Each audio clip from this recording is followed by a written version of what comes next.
On Wednesday, as we know, the UnitedHealth executive, Brian Thompson, was shot to death on the streets. At least he didn't have to go to the hospital because those medical bills are expensive. And I don't know if anybody knows this, but healthcare companies are terrible. Showing a blatant lack of sympathy over the death of a man who was a husband and father. How many husbands and fathers of children have died because they didn't have access to healthcare because of how expensive it is? So these CEOs can have a little bit extra money that they'll never use. A lot of people that I know now have to have 24/7 security just because of the climate of violence that is bubbling under the surface.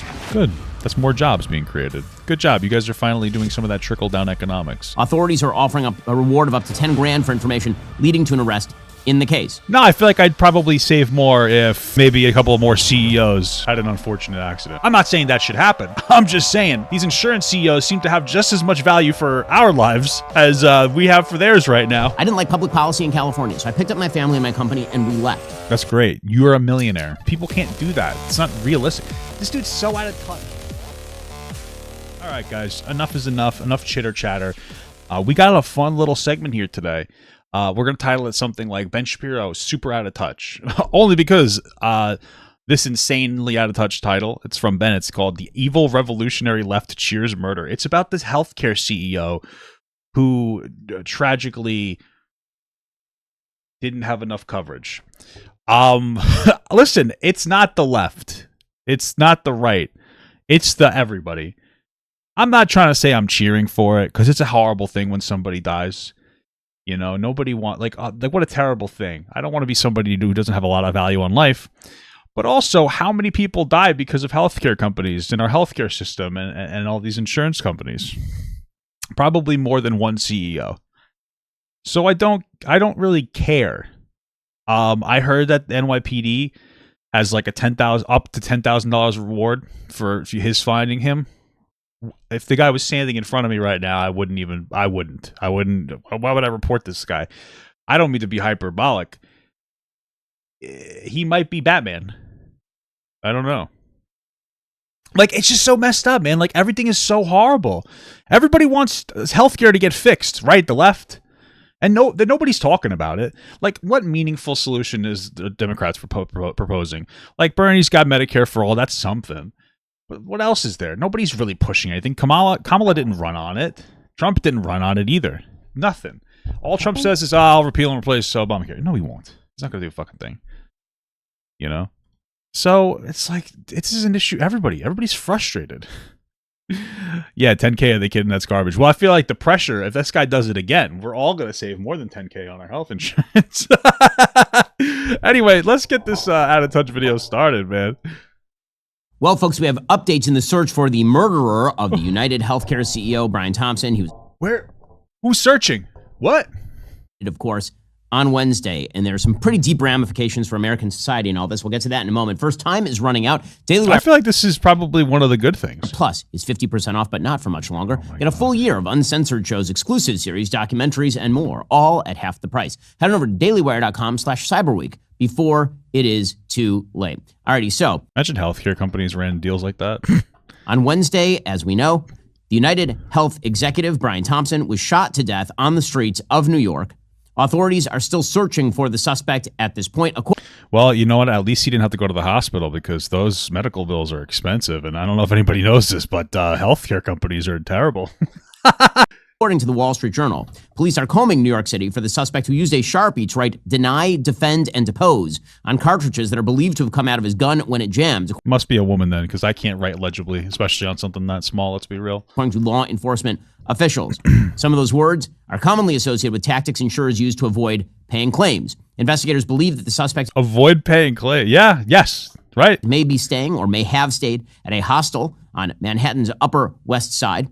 The NYPD hasn't publicly identified the person who ambushed Brian Thompson. However, I heard it was a black trans woman. I heard it was the exact opposite of what everybody else was saying. I'll keep an eye out for somebody that doesn't look anything like the description, okay? They have released an image of the person, quote unquote, wanted for questioning. They released his face. He's smiling and wearing a hood in one of the photos as he appears to lean on a counter. Authorities are offering up a reward of up to 10 grand for information leading to an arrest in the case. 10 grand is crazy. Hey guys, you want $10,000? No, I feel like I'd probably save more if maybe a couple more CEOs had an unfortunate accident. I'm not saying that should happen. I'm just saying health. These what are they called? Fucking these insurance CEOs seem to have just as much value for our lives as we have for theirs right now. We're just equalizing the playing field. Not trying to be that guy. The real question in all of this is how Americans respond. They're all angry, Ben. So Taylor Lorenz, we talked about her yesterday. She is a psychotic former reporter for the Washington Post and the New York Times. She's totally insane. She was insane on COVID. She was insane when it came to... I don't care about COVID right now. The supposed predations. Nobody cares about COVID. People care about healthcare right now. Of people on the right who ought to, she said, be shut out of media and particularly social media. I don't care. I really don't. When it comes to people's healthcare, I don't care about Twitter. I don't care about Twitter. I don't care about TikTok. This is people's healthcare. I don't care. Well, now she is full-scale rallying in favor of the murderer. Okay, cool. So she tweeted yesterday.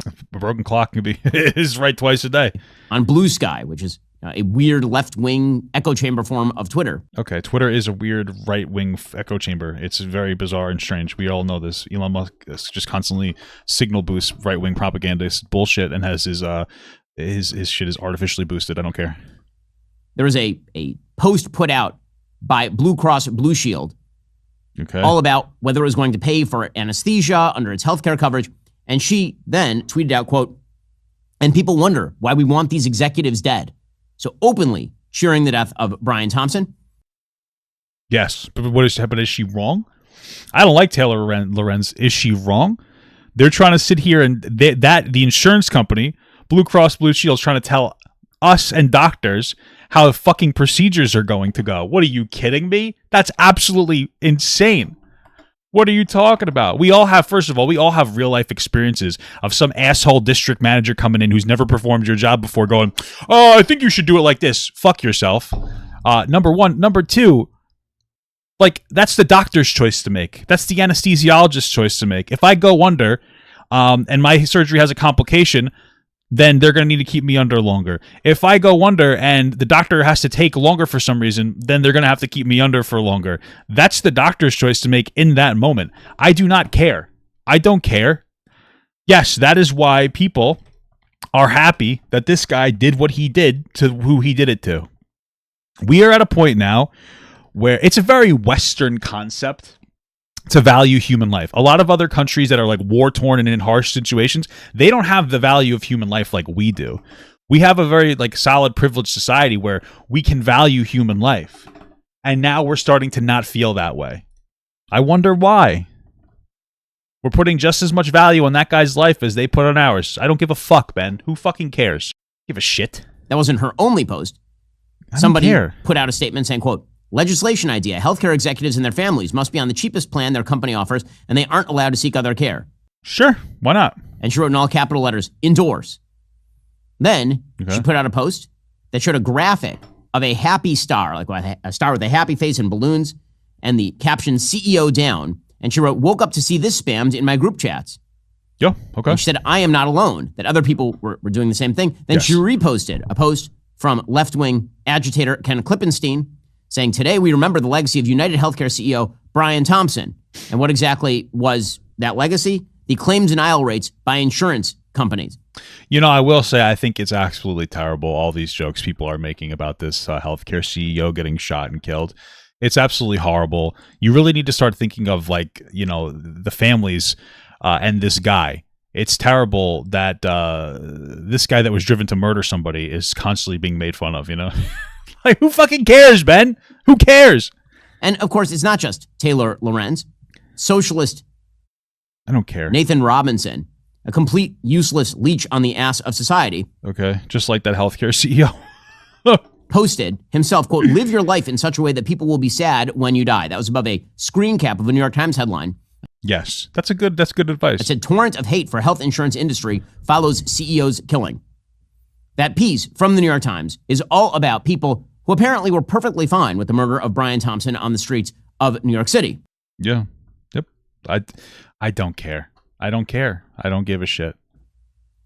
According to the New York Papa, you're being hypocritical right now. You went after Destiny for an assassination. First of all, I didn't go after Destiny for the assassination comment. I said it was insensitive and mature. Second of all, he made a good point because people on the right were being very hyperbolic and making fun of tragic moments, like when Trump and a bunch of conservatives were making fun of Nancy Pelosi's husband for getting beaten with a hammer after the house was broken into. Number three, that guy that got shot. He wasn't hurting me. He was a fucking firefighter. So if anything, he deserved more fucking decorum because he's a firefighter. And whatever number we're on right now, this is a healthcare CEO that denies people money every single day and takes a rather active role in your fucking death.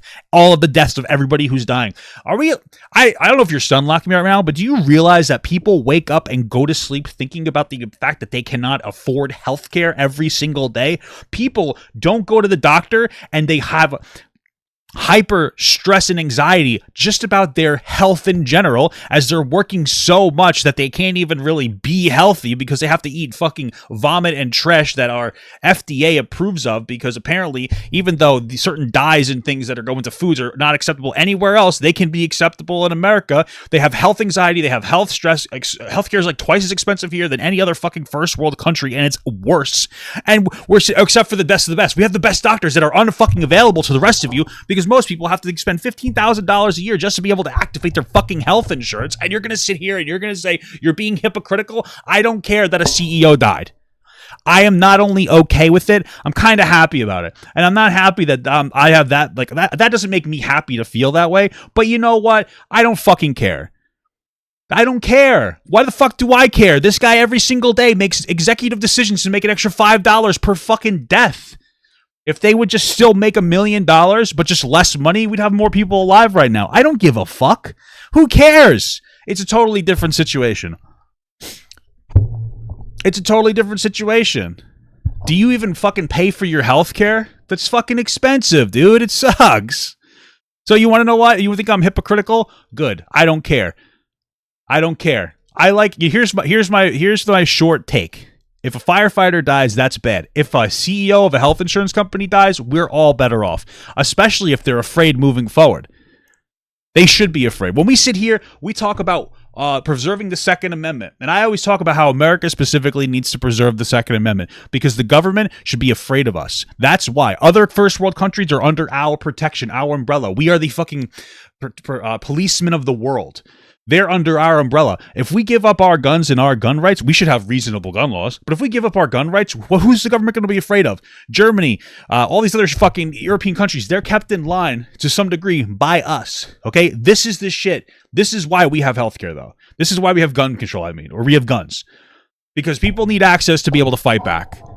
So, if these companies, if the government doesn't want to be afraid of us, stop oppressing people to the point where they feel like they have to fight back.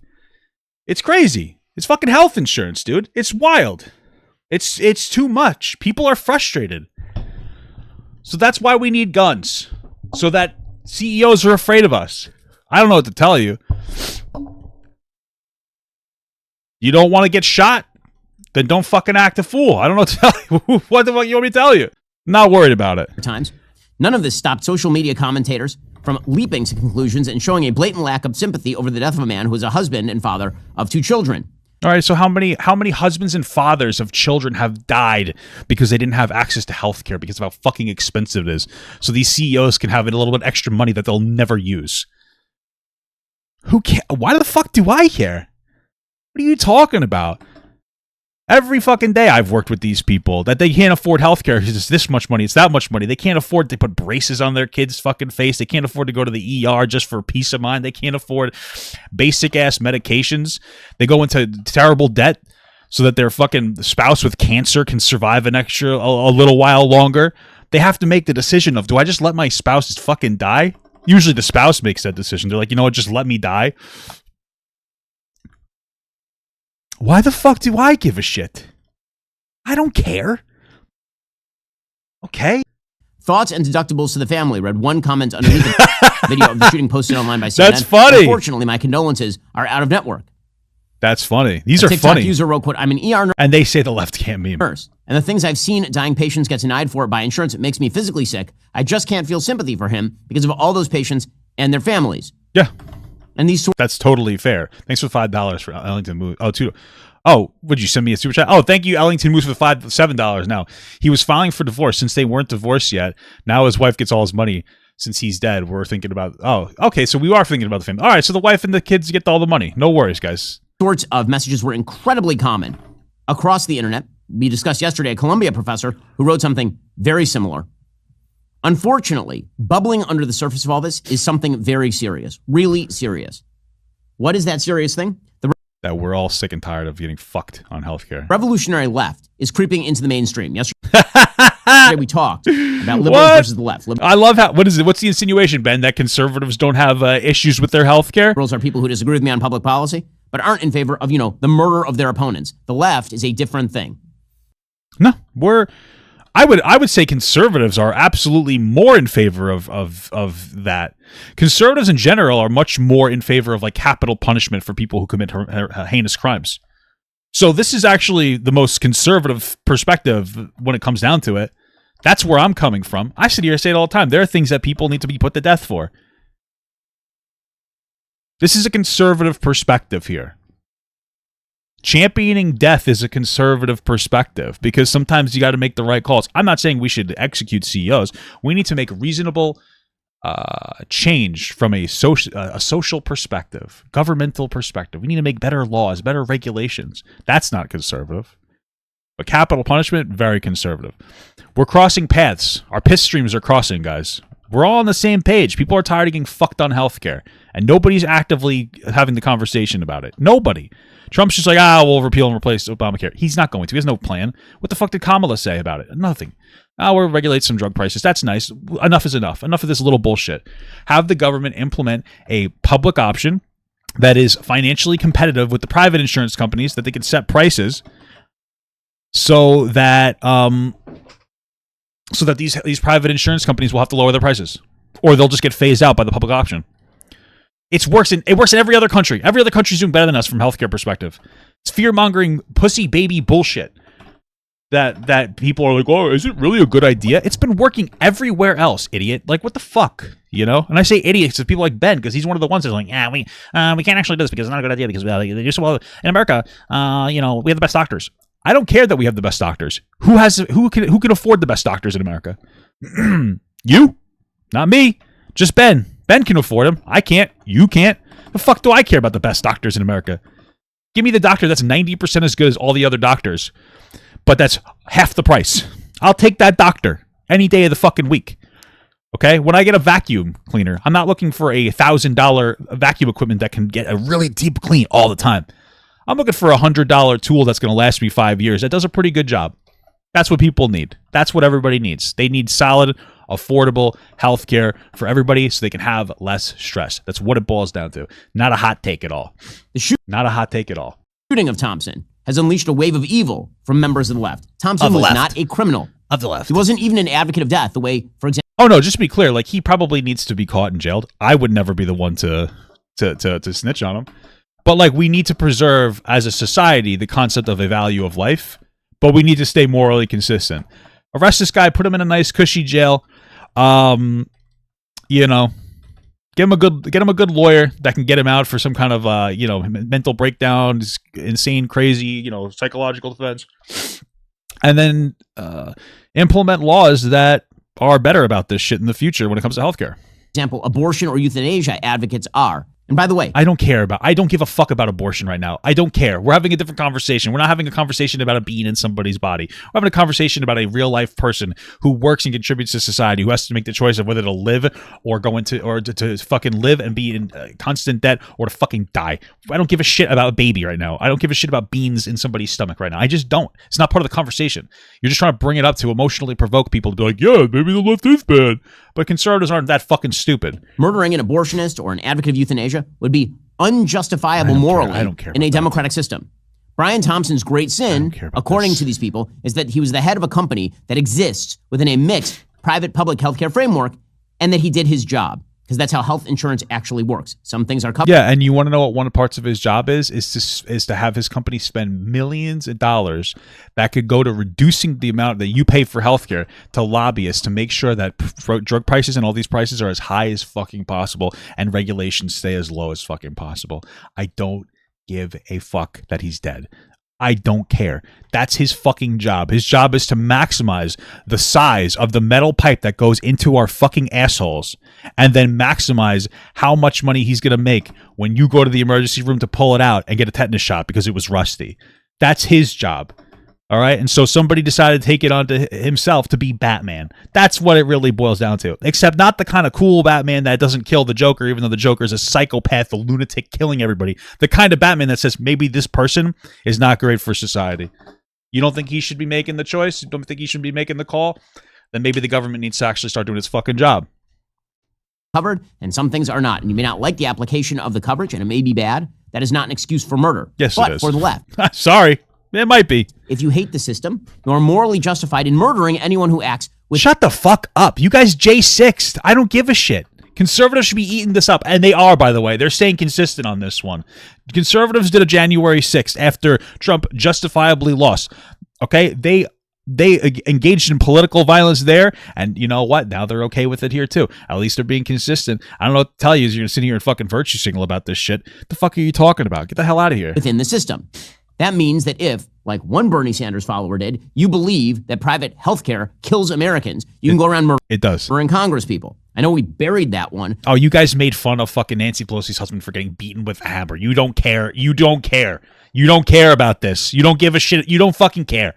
You do not care about this. You don't. Media pretended it never happened. Steve Scalise is still limping today because he was nearly shot to death by a Bernie Sanders fan who believed that being part of the quote-unquote system that didn't nationalize healthcare meant you were a murderer. This stuff means ahead of their time, I guess. That if you don't like that health insurers often deny coverage for certain pre-existing conditions or non-covered... First of all, you know that's illegal, idiot, right? Like that's part of the Obamacare is to do that, so you can't do that. ...for doctors or medication. You can then murder the CEO of a health insurance company. Yeah, yeah, I agree with that. You shouldn't be able to murder... I don't care! Dude, you're going to deny a hardworking American who contributes to the system because he has a pre-existing condition? What if it's a truck driver that got a new job driving a truck for a different company? The literal lifeblood of America. Truck drivers are the veins of America. Like, we understand this, right? Like, they deliver goods and services. Like, they transport raw materials across the entire country. They are the fucking infrastructure of veins for us. And you want to know what happens? A lot of times because they're driving trucks, they get like clogged arteries because they can't eat great because they're working all goddamn day. They don't get to see their whole fucking family at all. And they have a lot of problems, especially with their legs. And sometimes they have to even go as far as to get amputated. And you're telling me if that person has to get a new job, they should, answers on the system works. They should potentially get denied coverage for that? That's fucking egregious. At what point do you go, that's inhuman? Like, do you ever put a person on this? Do you know anybody who's had these problems before? This is fucking insane. Are you kidding me? Are you fucking kidding? This is ridiculous. This is ridiculous. You want to know one way to make people less fat in America? Make them less stressed. You want to know how you could do that? Give them health care. Give them health care. How many people are going around not getting treated for their diabetes and high blood pressure, low energy levels, feeling like shit? Yeah, their legs. Like, they get fucking vein issues. This is a real thing. This is revolutionary leftist evil. No, it's not. It's everybody. And it's evil. It's everybody neutral. For a couple of reasons. First, violence is not justified in a democracy where your say is part of the process. This is why democracies are It doesn't seem to be enough of the say. Generally good, because they outsource the violence to the government. Revolution to overthrow tyranny is justified, but tyranny has to be actually real, and violence has to be... I think when it comes to healthcare, I think it's reasonable to say it's real. ...the last resort. I didn't like public policy in California, so I picked up my family and my company, and we left. That's great. You're a millionaire. You're a millionaire. People can't do that. It's not realistic. This dude's so out of touch. You don't know anything about being middle class. What are you talking about? Okay, tyranny is not real in the case of healthcare in the United States. Yes, it is. And violence is not being used as the last resort in this particular case. No, we're there. We're at last resort. We've been talking about healthcare for too long. We've been talking about healthcare for too long with no end. What was it, 2008? Obama, what was it? It was probably 2011, maybe. Let's just say it's 2010, roughly, when we've got the last healthcare thing that was meaningful, Obamacare. Not perfect, by the way. It's working within this broken system. It needs to be more drastic. for 10, 15 years since we've actually done something meaningful about healthcare. Fuck out of here. What? If you perceive America to be a tyranny and violence to be the proper response, that is a call for unending violence until the system itself is changed. It's a call for revolution. When you say it's okay to murder CEOs on the street. Yep. Cruel and oppressive government or rule. That I believe that. I think it's tyranny. That works out. That is a call for revolution. Second, violence against members of private industry, that isn't even a protest of public policy. Let's be fair about this. No, it is. Here's the thing. In a capitalist society, it is business owners' jobs to make money, and it's the government's job to balance that out and advocate for us.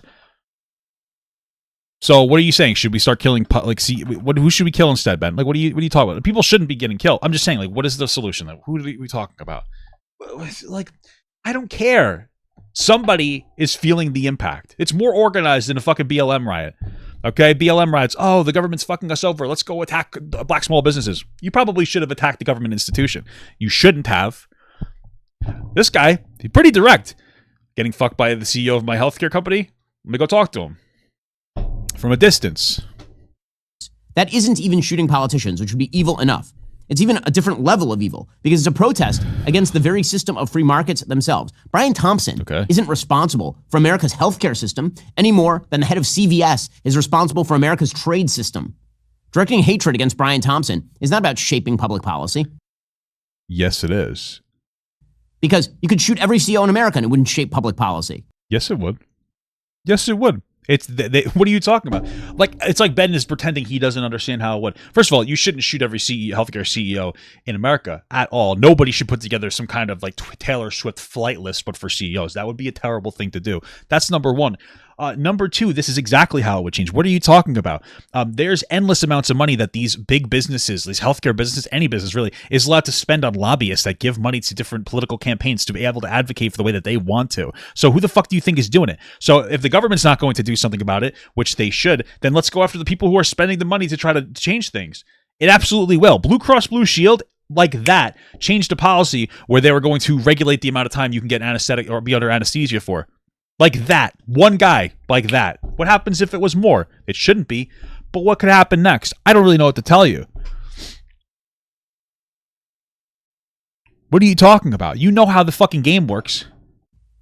It turns out that it's about trying to threaten anyone who engages in free markets at all. This is simply... No, it's not. No, it's not. It's about getting pushed to an extent where people can no longer put up with it. That's all it's about. Marxist, leftist, radical evil. Oh my fucking God with this guy. This person could just as easily have shot a doctor who decided not to perform a surgery, or shot a bank CEO who denied a loan application for a home. Sure. I mean, those are... This is the thing. When it comes down to it, people are willing to put up with a certain amount of oppression. The housing market is rough, so we might get there, but we're not quite there yet. Doctors, I think that sometimes doctors are overpaid, but that's not really their fault. It's very difficult to become a doctor, very expensive, let me say, to become a doctor, right? But the real egregious part is medical insurance companies fucking people. I would say that they're the worst criminal of all. They are the worst ones of all. You know, and if that's not true, you know, make a graph, show me how. But frankly, I think a lot of people feel that way. I feel that way as well. Okay? Doctors need to make money, then the insurance companies need to make money, then the doctors need to feel what are you talking? If I'm wrong, I'm wrong. I don't think I'm wrong. Thank you for the $2 from Schmingeldorp. Costco CEO gets to live for the hot dog. Dude, exactly. The Costco guy, the Costco CEO knows what it takes to not get shot. He goes, keep that hot dog at $1.50. All we want when it comes to healthcare is for our hot dogs to be $1.50 with a drink. Is that too much to ask for? They're making tremendous amounts of money.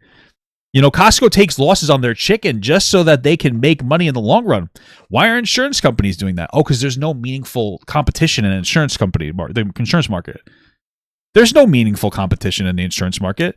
When you got like auto insurance, you get commercials every day about like you can get this deal if you do this and that, and there's fucking this and that and that. Where are the Black Friday deals for my health insurance? They don't exist. There's no deals for insurance. All these companies set together and they make the same fucking prices. There's no distinction. Nobody's sitting here going, maybe I could shift up. You can't change your health insurance in the middle of the year. You have to have a qualifying event. You got to get married or somebody has to fucking die or something. We have to have a kid. There's no meaningful, you can't even change. You can't go, this insurance company's fucking me over, I'm going to a new one. That doesn't exist. Insurance companies are basically a monopoly at this point. It's just a bunch of people together in some kind of what is it called? A monopsony? What is that called? It's not fair. Oh, this is a private industry. Is it? I don't really have a meaningful choice. What choices do I get? I feel like there's no difference between every insurance company. Ridiculous.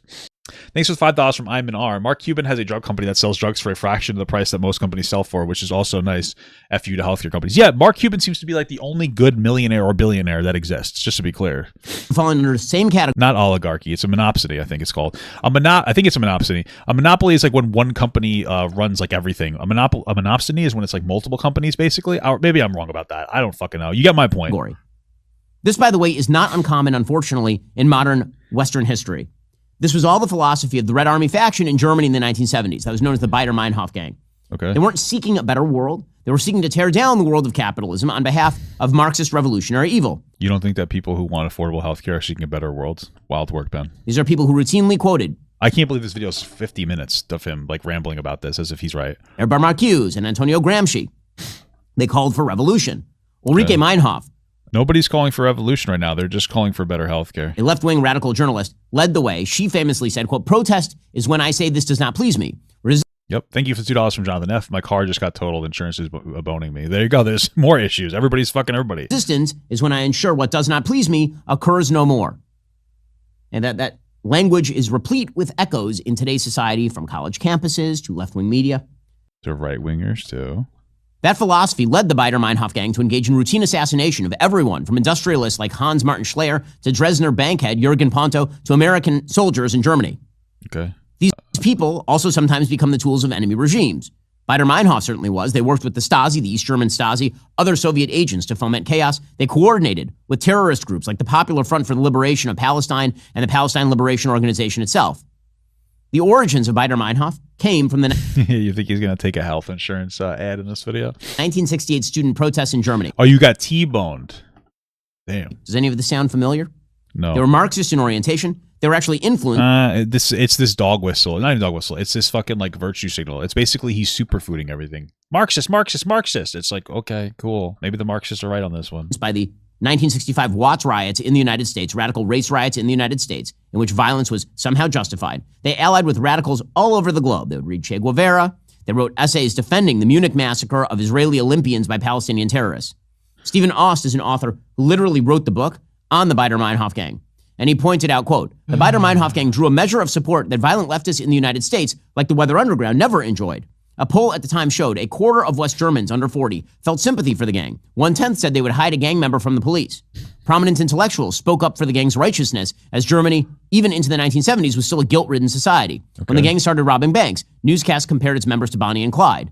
Andreas Baader, a charismatic action man indulged in the imagery, told people his favorite movies were Bonnie and Clyde, which had recently come out, and The Battle of Algiers, which is an anti-colonial propaganda piece on behalf of actual groups that would end up with an Islamic fascist regime in Algeria. Thank you for the 7-month small gut from I'm Not High. Pharmaceutical THC is $100 per 5 milligrams. THC capsules are $5 per 10 milligrams. That's crazy. Is that real? It's fucking crazy. They jack up prices of everything. I think insulin is like pennies on the dollar to make, and they charge like hundreds of dollars for it. Because of capitalism? I'm a capitalist, but there's some industries that shouldn't be run by capitalism. Healthcare is one of them. Sorry. What do you want me to tell you? Healthcare shouldn't be capitalist. Police shouldn't be capitalist. Firefighters shouldn't be capitalist. The post office shouldn't be capitalism. Not everything needs to have a market incentive. There are some things that should not have a market incentive in it. That's the reality. The pop poster of Che Guevara hung on his wall. He paid a designer to make a Red Army faction logo, a drawing of a machine gun against a red star. So, with all this backdrop, what exactly are we supposed to make of journalists, pseudo-journalists like Taylor Lorenz, or academics like that Columbia professor who proclaimed soft support for the murder of Brian Thompson? Don't care. Well, I mean, I think that we should take it as a leading, bleeding-edge indicator that we are on the verge of something terrible. Yeah, we should. Difference is what I think is terrible is healthcare fucking me in the ass. What you think is terrible is that a guy who fucks people in the ass and it's his job to kill people basically indirectly through denial of healthcare died. I don't really know if I care too much about that. After all, these acts of violence, they're not quite as sporadic as they used to be. This follows hard on the Black Lives Matter riots, which burned cities. Dude, all of this is a virtue signal. Everything is like, hey guys, here's this. Hey, we're all getting fucked on healthcare. Let me compare it to some kind of pseudo-Nazi Germany, communism, and Black Lives Matter. This doesn't matter. BLM riots don't matter right now. Did $2 billion in property damage and were indulged and even celebrated by many on the left. Cool. The Hamas takeover of college campuses. Again, indulged and celebrated by the left-wing elite, up to and including the Democratic presidential candidate for the United States. Conservatives don't even care anyway. They fucking hate Jews. It doesn't matter. You shouldn't, but they do. So. And now the not all of them, just the crazy far right-wing ones on Twitter. All Twitter conservatives do. Quiet applause for the assassination of a private healthcare CEO. The toxic brew of radicalism and violence. I find it so funny that Ben's talking about all these things, about how there's all this incitement of violence everywhere on the left. Twitter is a insane conservative, far-right conservative, like toxic cesspool that's constantly talking about how Jewish people are the cause for all problems in the world. Ben is fucking crickets on that. But when it comes to an issue that we all care about, which is healthcare, and all Americans are on the same page that we're getting fucked, so it's about time somebody starts fighting back. All of a sudden, Ben is going to have this performative moral outrage about this. This is ridiculous. Because he just wants to maintain his good healthcare. He doesn't want you to have good healthcare because he has a lot of money. He's got a lot of money, guys, so he should have the good healthcare. Everybody should have good healthcare. If you have more money, sure, you can get better healthcare, but everybody should have a baseline decent amount of healthcare to keep them and their families alive. It's crazy. And it's not even just from a human perspective. I mean, we live in a better, less stressed society. It's just also economically feasible. You want to know a really good way to keep small businesses in competition with big businesses? Subsidize healthcare so that you can go work for a small business and still have some basics covered. It's not a bad thing at all. Reduce workers' stress by just giving them healthcare. They'll be more productive workers. Cheaper healthcare. These are things like making your society happier is going to have better outcomes for the work labor force. It's a fucking no-brainer. Violence that characterized the 70s in Germany and the United States, actually, because it happened in the U.S. too. Enormous number of terror bombings in the United States in the 1970s. Okay. All that stuff is bubbling again. And why not? Why not? Why? I wonder why. Many of the people who engaged in precisely that sort of violence are now well-respected American academics. We'll get to more on this in a moment. First, there's no shortage of flashy ads from the big wireless carriers offering the latest iPhone for free. Look a little deeper, you'll quickly realize what that really means. To qualify, you need to trade in your phone, and not just any. Hey guys, this is a really terrible thing. People are dying every day. Let's do an ad read. It's hard to pretend that you care about this topic, Ben, when you're going to be doing fucking wireless AT&T ads or whatever in the middle of everything. It kind of comes off as like, oh, do you really give a shit about this? Like, phone, but one valued at $1,000. Then you're required to sign up for their $100 a month unlimited plan and pay that sneaky $35 activation fee on top of all of that. It's a lot of money for something they're calling free. Don't fall for the marketing gimmicks. Pure Talk, my cell phone company, has a much better option. Get a brand new iPhone 14. That comes with all the bells and whistles you actually need. Plus, get unlimited talk, text, a generous 15 gigs of high-speed data, and mobile hotspot capability, all for just $50 a month.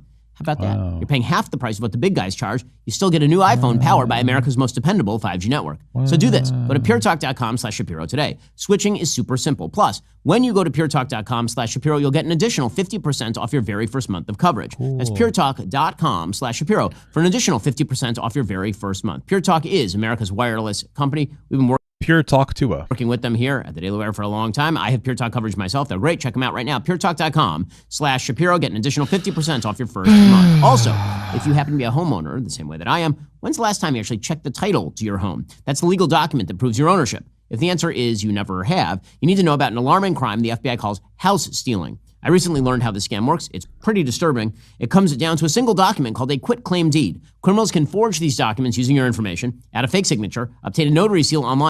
You guys know that, like, I have a rule of listening to the ads of people I react to. Just letting you know, that's why we're listening to these ads. But oh my god, this is like, it's like it's like watching television in the 1990s. Like every fucking ad constantly. They're long as hell.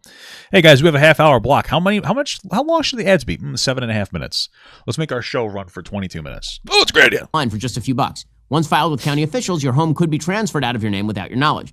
Here's what's really happening. Thanks for the $2 from Jonathan F. Ben Shapiro's hair went from a hawk to a what? You guys are ridiculous. These scammers aren't after your house. They're after your equity. They use the property as collateral for loans, and then they vanish. They leave you with the devastating financial and legal mess to clean up. Fortunately, there's a quick and easy solution. Home Title Lock offers triple lock protection, which includes 24/7 monitoring of your title, immediate alerts if anyone attempts to modify it, comprehensive restoration service if fraud occurs, all at no extra cost. Our own senior video editor, Adam, trusts them to protect his home. You can do the same. The first step, check on your home's title, make sure you're not already a victim. You can get a free title history report and 30-day free trial of triple lock protection today by going to HomeTitleLock.com and using promo code Shapiro, or click on the link in the description. That's HomeTitleLock.com, promo code Shapiro. Don't wait until it's too late. Bill Ayers and Bernadine Dorn, they found high positions in academia. They used to hang out with Barack Obama after spending years planting bombs with the Weather Underground. Okay. Certainly today, a desperate left, spurred to action by constant talk of a desperate everybody, the fascistic takeover of Donald Trump, they can be counted on to increase their support for violence. I mean, there were two it's not just the left, man. Assassination attempts against Donald Trump in the last 6 months. From conservatives. That's an indicator of just how deeply this rot is spreading. And it has to be stopped. It has to be stopped. It can only be stopped by having better healthcare. A widespread rejection on all sides of the aisle for this type of violence and for support of this type of violence. The shooter in this case, we can only hope, is arrested and should be given the death penalty. No, I think that the shooter needs to be arrested to maintain our society's value of life. And he should get maybe 10 years. That's it. I don't... We're not talking about, like, what's the motivate? When you look at a crime, we look at the motivation. What's the motivation? This guy, him and his family probably got denied health care. I don't care. I think that the government should be soft on this, just as an example that, like, you know, we're going to be empathetic to people's struggles and plights, and the government should, because if not, then they're going to be seen as more complicit. Bro, you know, you do you guys, but. Seedbeds from Marxist-Leninist violence on college campuses. I hope the incoming Department of Education defunds all of it. Defunds all of it. Pseudo-journalists like Taylor Lorenz should not only be rejected from polite society, I'm starting to like her after this one, actually. She's doing fine right now. The publications that hired her knowing she was a nut and then promoted her knowing she was a nut should be called on the carpet by the American public. Nope. The Brian Thompson shooting is a bleeding-edge indicator of where the country could be going. Yeah. It's the yes, that's what it. Yes, it is a country rejecting parts of itself, which is a good thing. Reason why there were security professionals who were wondering why he was walking around without security. Okay, that says something about the American body politic. Yeah, it says why would you even need to have security unless you're afraid of something? What are you afraid of as a healthcare CEO? Oh, the American people. A lot of people that I know now have to have 24/7 security just because of the climate of violence that is bubbling under the surface. Good. That's more jobs being created. Good job. You guys are finally doing some of that trickle-down economics. Providing some jobs for more people. That's what we were promised anyway, right? The system's working. Woo! More job. We're creating more jobs through violence against CEOs. It's incredible.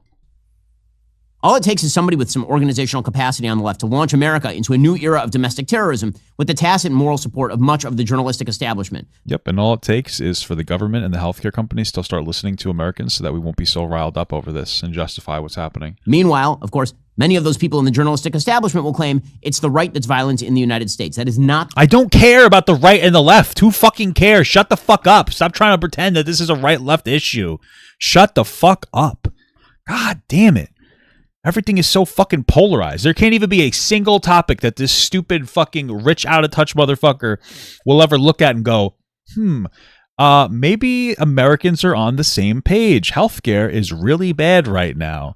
This isn't a right-left issue. This isn't everybody is super frustrated right now. Just because you have really good health insurance doesn't mean that the rest of us do.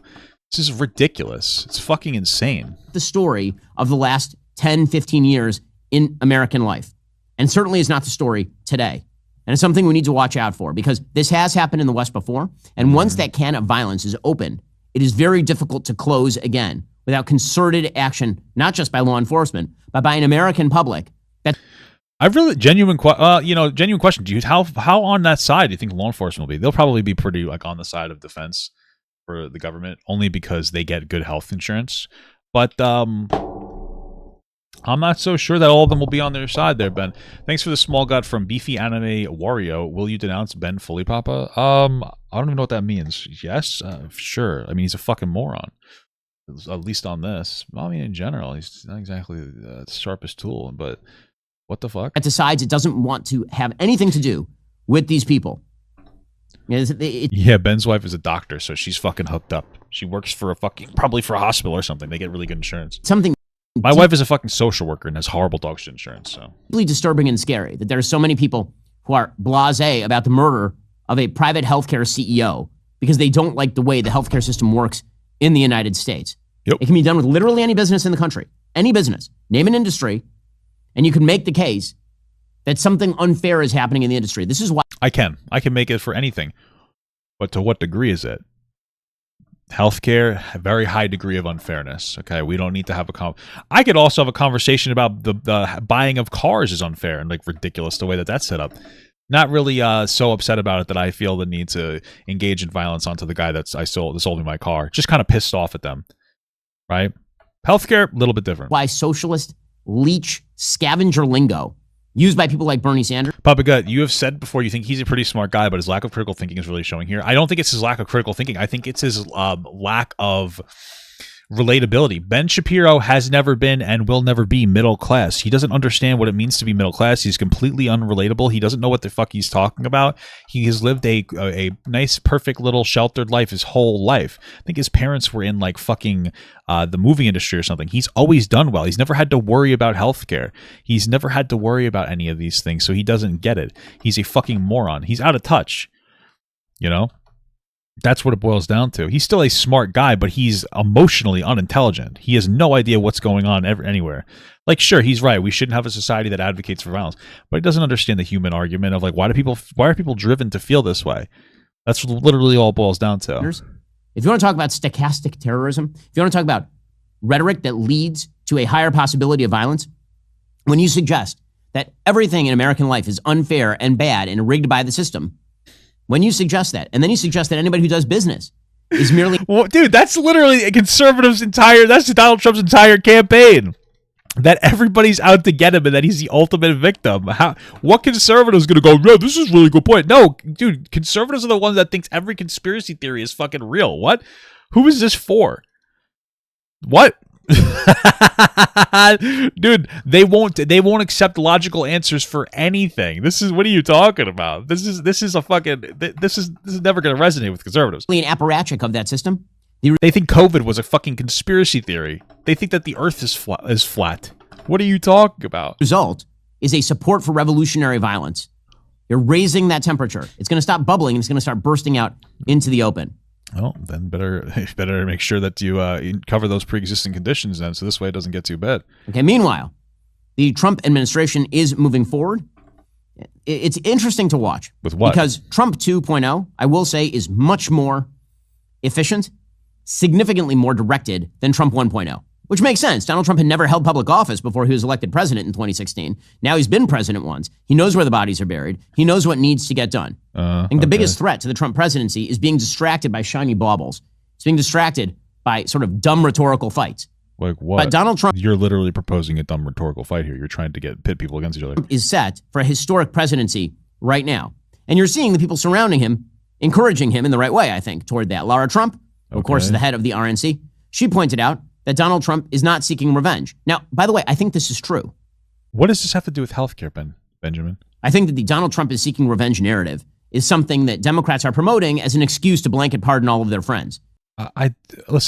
Truthfully speaking, because people have asked me like, oh, why haven't you given a take on Hunter Biden, blah, blah, blah. I don't give a fuck, frankly, at all about what president pardons who. I didn't really care that Trump pardoned a bunch of people that were criminals around him. I don't care that Joe Biden decided to pardon his drug addict, prostitute fucking son who has a legitimate problem, like an actual addiction problem. I never cared. I don't care. It means absolutely nothing to me. You're the most powerful person in the United States.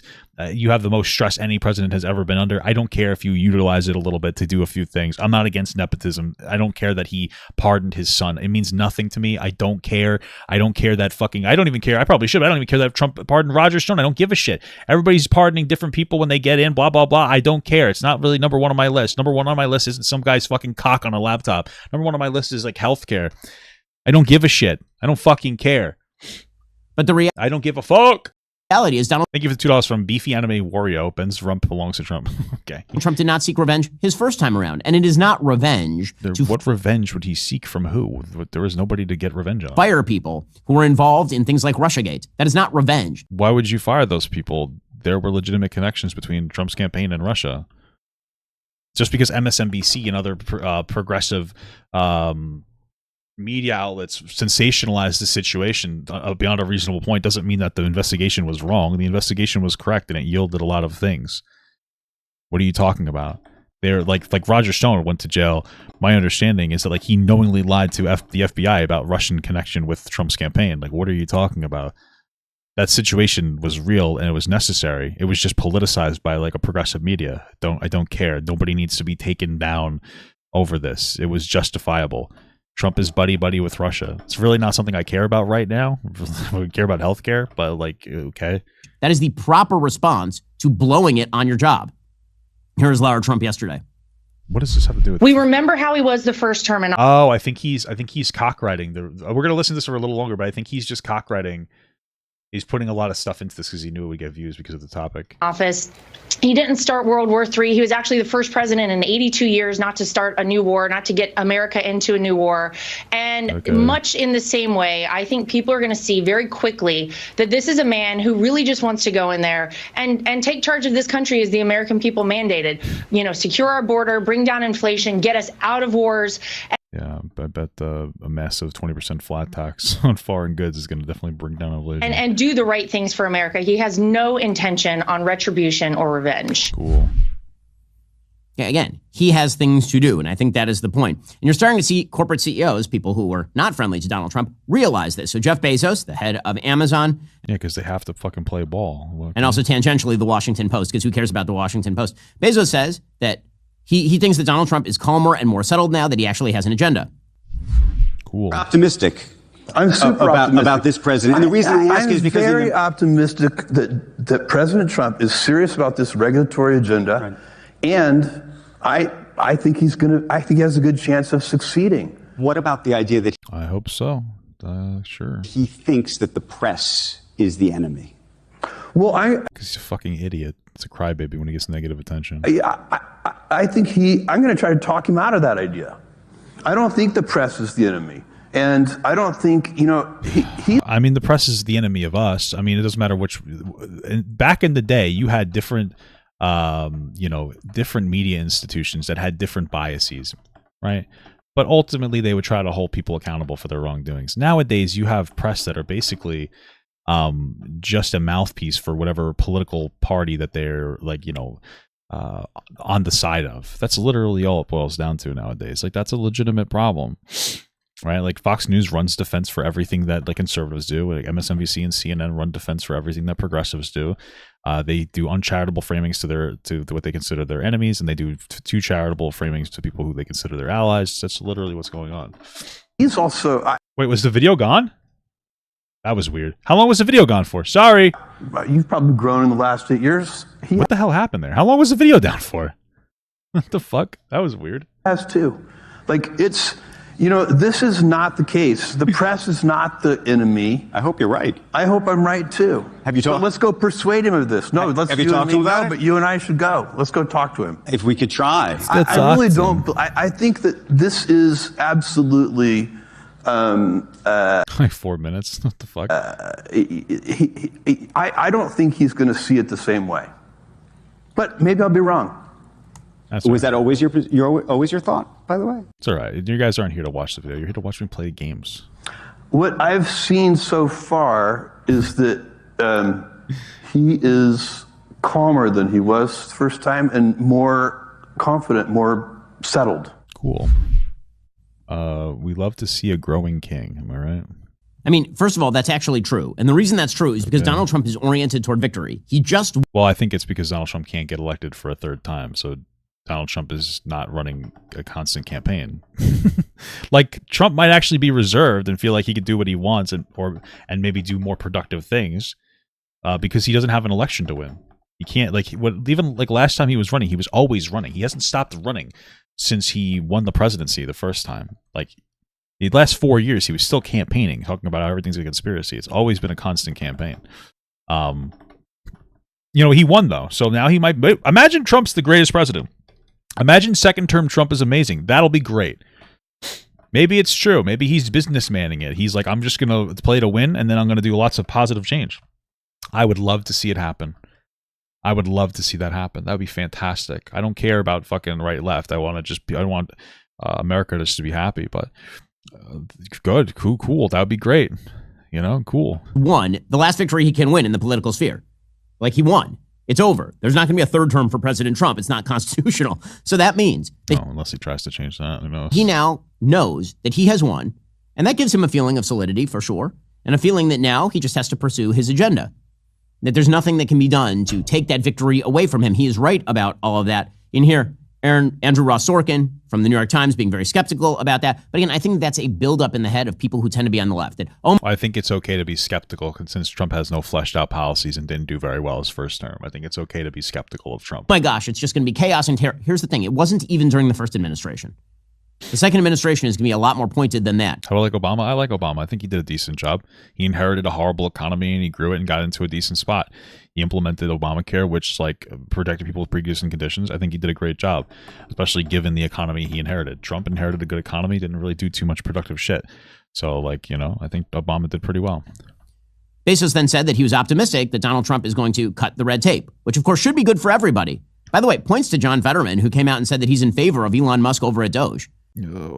John Fetterman's a cuck. I don't know what to tell you. John Fetterman, there are the Democratic political strategy right now is overcorrecting. So they realize that they're not very populist. Nobody necessarily likes them because they don't say things that resonates with people, regardless of whatever policy they may or may not want to implement. And some people are cockriding, and John Fetterman's one of them. That's just being a total Trump guzzler. I mean, Bernie Sanders is kind of doing the same thing a little bit, but at least it's more meaningful. He's at least pushing policy. When Trump's we should just make Canada the 51st state, instead of Sanders being that's an idiot idea, he's oh, you know what? Let's do that as long as we get their health care too. It's okay, at least he's trying to do it with a reasoning. John Fetterman's just fucking babbling just to get in the good graces of conservatives. He's not being productive about it. He's a cuck. I don't fuck him. I don't give a shit.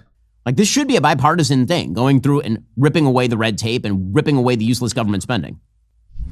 If we're talking about Trump boosted useless government spending. When he got in, one of the first things he did was give more money to the military, even though they haven't passed an audit in fucking 50 years. What are you talking about? Trump, I think it's very interesting. I'm actually very optimistic this time around that we're going to see. I'm very, very hopeful about this. He seems to have a lot of energy around reducing regulation, and that's not necessarily a good thing. I mean, I don't know if it's a bad thing. It depends on what the regulation is. But just keep in mind, the reason we had our 2007 crash is because of a reduction in regulation. The reason why these companies can endlessly spend on lobbyists to advocate for themselves is because of lack of regulation. There used to be a regulatory policy, and I forget what it's called, that was gotten rid of in 2014. If somebody could remind me, please, that would limit the amount of money that you could spend when it comes to lobbyists. That's gone now. That's not a good thing. We need levels of regulation. Not all regulation is good. There is such thing as over-regulation, but just fundamentally saying reduction in regulation, that doesn't mean that it's right. You need to look at what the regulation is and what it does. There are particular ways in which regulation can be a negative thing because it become a little bit too overbearing. Absolutely. But my point of view, if I can help him do that, I'm going to help him because we do have too much regulation in this country. This country is so set up. Right.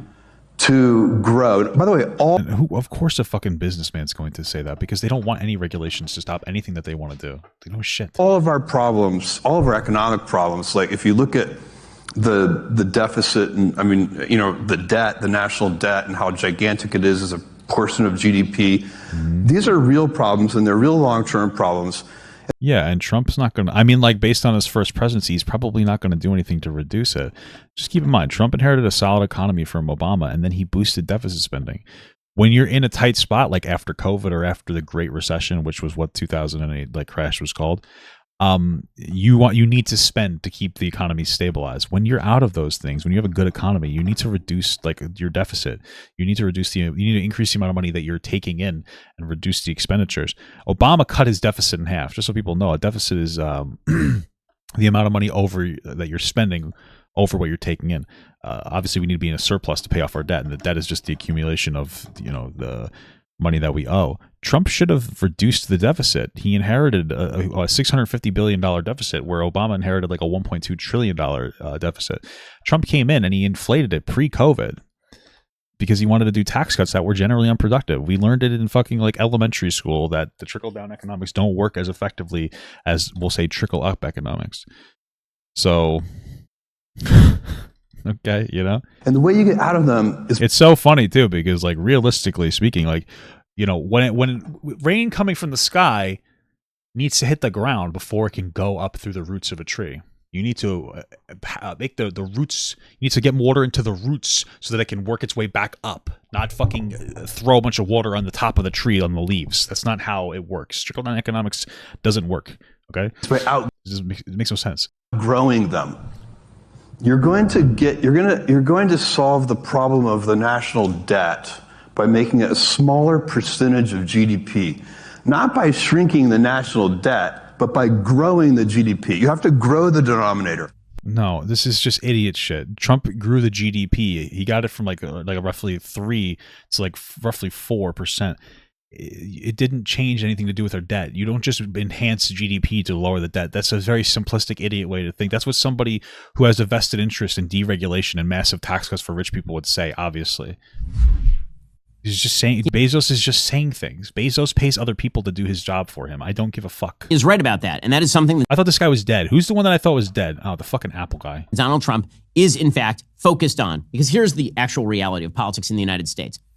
There will be cuts around the edges. There should be cuts around the edges. Yes, there should be. Trump doesn't cut around the edges. He just tries to cut healthcare, Medicare, and Medicaid, or Medicare, Medicaid, and Social Security, just like all conservatives do. I don't know why you'd think that he's going to do anything. It's going to be very difficult to convince the American people that the giant systemic drivers of American debt, namely Social Security, Medicare, and Medicaid, which are the giant drivers of American debt, that those are going to be radically restructured. Trump knows this, which is why he ruled it off the table in the middle of the campaign.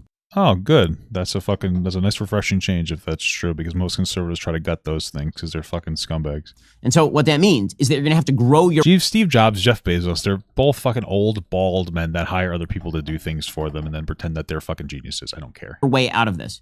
You're going to have robust GDP growth. That's something that Donald Trump absolutely wants. We don't need robust GDP growth. We need consistent, strong GDP growth and a reduction of our deficit.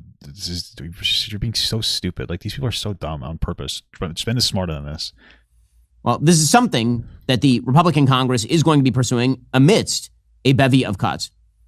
I don't know how you could watch a video of Ben being so out of touch when it comes to like healthcare and then think he knows what he's talking about when it comes to anything else. Like, oh yeah, you know what, he was just fucking speaking out his ass about healthcare, but you know what, he's probably right about the old deficit spending thing. Really? Based on what? So a report from Luke Rosiak, quoting a Senate investigation over at Daily Wire, says, quote, only 6% of federal employees work from an office full-time. A third are fully remote. That makes it cheaper. Good. I think everybody should have to go to an office a couple days a week, but that's good. That means that it's less expensive. Why is that a bad thing? You work from home, there's less expenses that people have to engage in. Why do I care about that? Some aren't actually working when they, quote unquote, work at home, according to a Senate investigation. Yeah, that's how everybody is. We all fudge our job a little bit. As long as they're getting their job done, I don't care. Senator Joni Ernst of Iowa says Washington is still operating as of its March 2020. She's chair of the Senate DOGE caucus, that's the Department of Governmental Efficiency. She said just 3% of the federal workforce teleworked daily prior to the COVID-19 pandemic. Today, 6% of workers report in person on a full-time basis. Nearly one-third are entirely remote. Government office buildings have an occupancy rate of 12%, even though the government is spending $16 billion a year to operate them. Okay. Well, for one, they might be able to cut. Then good, close the building. I don't care. Like, what do you think the expectation is? I imagine that they don't need to power the building to the same degree or something. And if they still are, then they just need to reduce the size of these offices or something. Like, I don't know. I don't care that people work remote. I don't think people need to go into work just to go into work all the time. We have a technological revolution. This is one of the ways that we can benefit from it. Well, your hard-earned taxpayer dollars are being spent in a wide variety of stupid places. All right, here we go. What's the ad, Ben? But here is the thing. If you don't pay your taxes, you got a problem. And this is why we're doing TurboTax. Blah, blah, blah. October 15th deadline has now passed. Are you prepared for what's coming? Do you owe back taxes? Are your tax returns still unfiled? Did you miss the deadline to file for an extension? Well, now that October 15th is behind us, the IRS may be ramping up enforcement. Let me tell you, they don't play around. You could face wage garnishments, frozen bank accounts, even property seizures if you haven't taken action yet. Here's the good news. There's still hope. Tax Network USA has been in the game for years. They know exactly how to navigate the complex world of tax law. They've helped taxpayers save over $1 billion in tax debt. They've filed over 10,000 tax returns. That's billion with a B, folks. They specialize in helping hardworking Americans like you reduce their tax burdens. So don't let the IRS How do they reduce our healthcare burdens? Is there somebody that could do that? catch you off guard. Get ahead of this right now with Tax Network USA. Their team of professionals will work tirelessly to protect your assets and find the best solution for your unique situation. Here's what you need to do. For a complimentary consultation, call today 1-800-958-1000 or visit their website at tnusa.com/Shapiro. That's 1-800-958-1000 or visit tnusa.com/Shapiro today. Do not let the IRS take advantage of you. Get the help you need with Tax Network USA. Also, this election season, I visited a bunch of states. Between campaign stops, media hits, and other podcasts, our very own election coverage in Nashville, I was on the go all the time. Somewhere in between all of that travel, Are you really doing another ad back to back? I needed to maintain my health, hit the gym, spend time with the family. When I was younger, I used to think I could just power through on the pure conservative willpower and caffeine. I learned pretty quickly peak performance requires peak nutrition, and that means eating veggies. Well, I don't like veggies, so I'm thankful to have Balance of Nature, which fits right into even the busiest of days. Imagine trying to eat 31 different fruits and veggies every day. That's what they say you're supposed to do. That sounds miserable. It sounds time-consuming. With Balance I doubt that they say that. of Nature fruits and veggies, there's never been a more convenient dietary supplement to ensure you get a wide variety of fruits and veggies daily. Balance of Nature takes fruits and veggies, they freeze-dry them, they turn them into a powder, and then they put them into a capsule. You take your fruit and veggie capsules every day, your body knows precisely It's just a multivitamin, dude. what to do with them. It's Go kosher, get a one a day, and you should still be eating fiber because that's really good for you. which means I put it right in the protein drink. It's awesome. Go to balanceofnature.com, use promo code Shapiro for 35% off your first order as a preferred customer, and get a free bottle of fiber and spice. That's balanceofnature.com, promo code Shapiro. Elon Musk has signaled federal employees should have to work from the office. They should have to return to the office. That's also something that Speaker of the House Mike Johnson suggested is going to be mandatory from now on. Here was Johnson yesterday. How does that reduce spending by forcing people to go back to the office? If they're working remotely, then you could reduce expenses for like electricity, heating, cooling inside of the offices. You could utilize their desk space for something else. I think people should still go into work. But how does this reduce government spending? Anything, we should be utilizing technology so people can work from home more often. Like, working from home is not a bad thing. It's a good thing. Also, this way you can get everything done that you need to at once. You can sit down, you can get your work done, and you could fucking jerk off at the same time. Like, why wouldn't you want to do that? One of the first things that I think you'll see is a demand from the new administration and from all of us in Congress that federal workers return to their desks. Why? And get back to the work that they're supposed to be doing.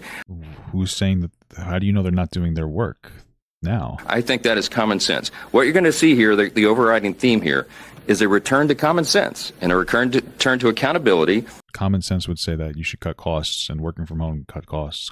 And efficiency in government. I think that's going to serve the people well. He's going to say it makes them more productive based on what? That is absolutely correct. Meanwhile, Democrats, of course, are trying to fight back against this. It's hysterical. Yeah, I mean, this should be the most sense. bipartisan thing in the world. No, healthcare should be, but you don't believe that. Efficiency from the government that you pay for should be a bipartisan thing. The fact that Working from home would boost efficiency as long as they're doing the workload that they're required to. Democrats are upset about it demonstrates something about their view of government. Democratic Because it's a virtue signal of fucking old idiots that don't understand how technology works. Representative Zoe Lofgren of California says that actually the Department of Governmental Efficiency is unconstitutional and illegal, which is weird since it totally isn't. They're issuing recommendations, and then they don't have the actual power to enforce those recommendations. So it's the same as me issuing a recommendation or something. And what's the point of this agency if they can't do anything? Here she was. What are your thoughts on Elon Musk and Ramaswamy deciding or trying to decide what stays and what goes in the federal government? Well, it's illegal. They haven't asked to meet with me, but the Is it actually illegal? I don't. impoundment of funds that have been appropriated by the Congress is unconstitutional and illegal. There is no such Department of Government Efficiency. It's made up. So good luck to them. I mean, if there's a plan that the President Trump wants to propose. I mean, I guess since they have no power and it's just like suggestions, maybe it is illegal and they're just trying to work around it. I don't care. To the Congress, he should send it to us, but the Constitution does not permit the president to simply avoid what the Congress has done. That power of the purse is with the legislative branch, not the president. Wow, it's really fun to hear Democrats suddenly standing up for the congressional power of the purse after Barack Obama declared years ago that he had a pen and he had a phone and therefore he could do anything he wanted to do. What are you talking about? Conservatives blocked Barack Obama from getting a Supreme Court justice pick in there. He obviously allowed that to happen, so clearly he doesn't think that. I mean, you're talking about Trump, who ruled almost entirely through executive order. Like, he didn't really get anything passed during his presidency. Joe Biden did. I understand that, like, he's not directly doing it, but like Joe Biden's presidency was able to get bipartisan legislation passed. I don't know why you're like virtue signaling about Obama when like Trump is the I'm not going to use Congress guy. Like, he's shown that consistently. Like, that's why he was ineffective in the border and everything else. But there is so much dead wood that needs to be cut within the federal government and restructured within the federal government. Okay. There was a little notice hearing yesterday. And Obama did that better than Trump. From the House Oversight Committee over the census. Okay, so the Census Bureau in 2020 utterly blew it. The census of 2020 was an absolute mess. I've talked about this on the show before. The census of 2020 dramatically undercounted. Maybe it was, but it's hard to take anything that Ben says seriously because he's just either lying or stupid. Counted red states. Just so misinformed on like everything he's talking about. It dramatically overcounted blue states. If the population count in 2020 had been done properly, Donald Trump could have won the 2024 election without winning any of Wisconsin, Pennsylvania, or Michigan. Any of them. Because that's how many votes would have shifted in the Electoral College south to states that he definitely was going to win, like Arizona, Texas, and Florida. The balance in the United States Congress would be much more Republican because it turns out many people, like me and my family and my company, we all moved from a blue state to a red state. And that is the story of migration internally in the United States over the course of the last 10 years or so. Are you saying that you should have more votes in conservative states because there's more conservatives living in some of these places? I don't understand the point. Why don't we just get rid of the Electoral College then? And it was done totally wrong. Is a point made by Representative James Comer yesterday, the chair of the House Oversight Committee. It's imperative that we understand what went wrong in the 2020 census and take action to mitigate the risk of those similar errors in the 2030 census. All right, listen, I'm going to be honest with you. I don't give a shit about the rest of this. I only cared about the part about the healthcare. The rest of this I don't really care about. But I care about that, baby. So fuck this. It's boring the shit out of me now.